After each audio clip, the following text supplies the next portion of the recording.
श्री हरि ओम श्री परमात्मने नमः। श्रीमद् भगवद गीता अष्टमो अध्याय। अर्जुन ने कहा, हे पुरुषोत्तम, वह ब्रह्म क्या है? आध्यात्म क्या है? कर्म क्या है?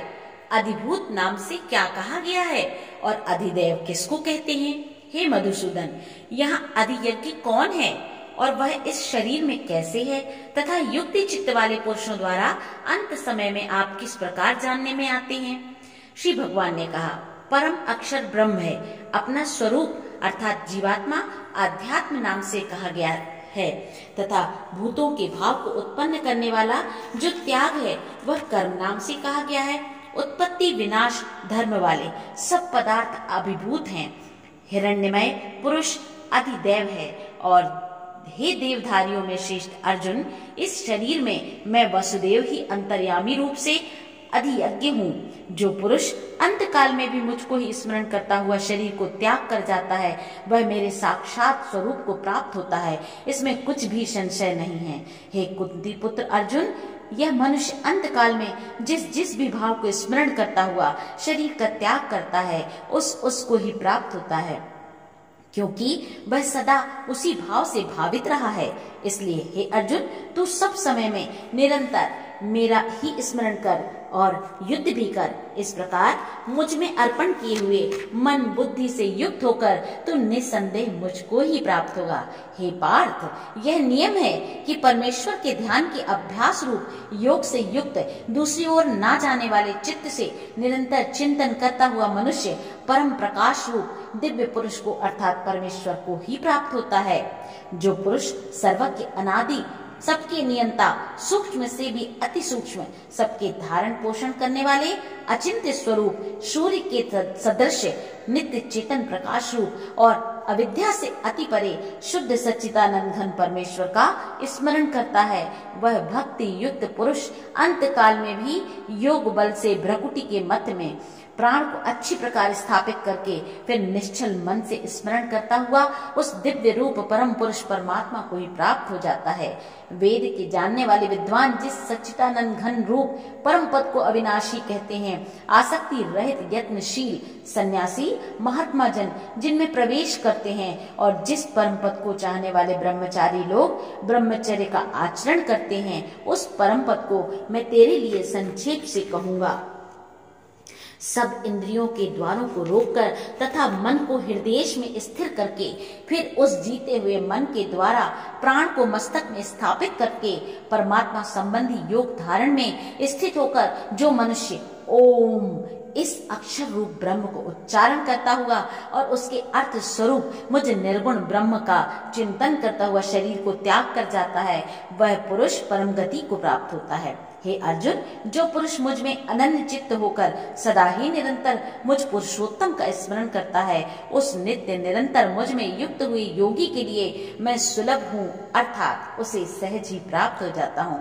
परम सिद्धि को प्राप्त महात्मा जन मुझको प्राप्त होकर दुखों के घर एवं क्षण भंगुर पुनर्जन्म को प्राप्त नहीं होते। हे अर्जुन, ब्रह्म लोक पर्यंत सब लोग पुनरावर्ती हैं, परंतु हे कुंती पुत्र, मुझको प्राप्त होकर पुनर्जन्म कभी नहीं होता, क्योंकि मैं कालातीत हूँ और ये सब ब्रह्मादि के लोक काल के द्वारा सीमित होने से अनित्य हैं।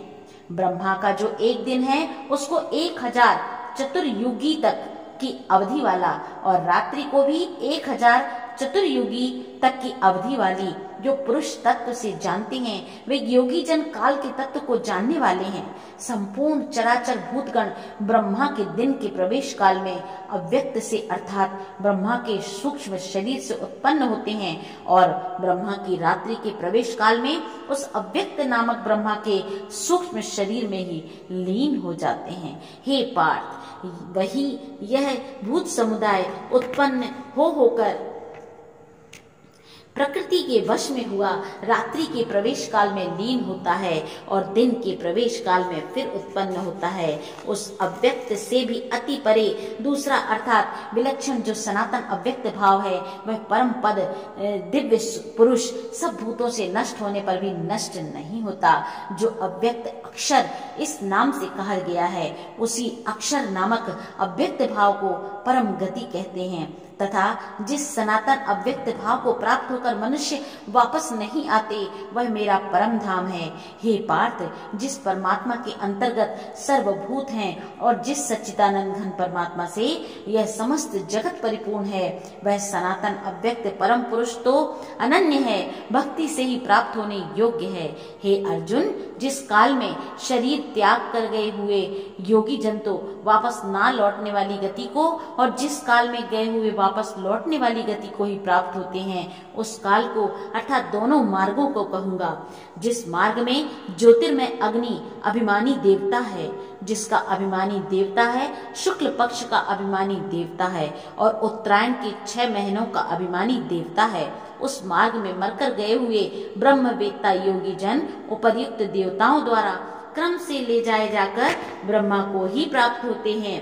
जिस मार्ग में धूमाभिमानी देवता है, रात्रि अभिमानी देवता है तथा कृष्ण पक्ष का अभिमानी देवता है और दक्षिणायन के ये 6 महीनों का अभिमानी देवता है, उस मार्ग में मरकर गया हुआ सकाम कर्म करने वाला योगी उपयुक्त देवताओं द्वारा क्रम से ले गया हुआ चंद्रमा की ज्योति को प्राप्त होकर स्वर्ग में अपने शुभ कर्मों का फल भोग कर वापस आ जाता है। क्योंकि जगत के ये 2 प्रकार के शुक्ल और कृष्ण अर्थात देवयान और पितृयान मार्ग सनातन माने गए हैं। इनमें एक के द्वारा गया हुआ जिससे वापस नहीं लौटना पड़ता उस परम गति को प्राप्त होता है और दूसरे के द्वारा गया हुआ फिर वापस आ जाता है अर्थात जन्म मृत्यु को प्राप्त हो जाता है।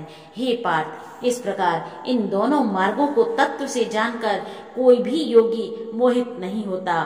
इस कारण हे अर्जुन, तू सब काल में समबुद्धि रूप योग से युक्त हो अर्थात निरंतर मेरी प्राप्ति के लिए साधन करने वाला हो। योगी पुरुष इस रहस्य को तत्व से जानकर वेदों के पढ़ने में तथा यज्ञ तप और दान आदि के करने में जो पुण्य फल कहा है वो उन सबको निसंदेह उल्लंघन कर जाता है और सनातन परम पद को प्राप्त हो जाता है। ओम तत्सदिति श्रीमद् भगवद गीता सुपनिषस्तु ब्रह्म विद्यायाम योग शास्त्रे श्री कृष्णार्जुन संवादे अक्षर ब्रह्म योगो नामाष्टमो अध्याय समाप्त। बोलो श्री कृष्ण भगवान की जय।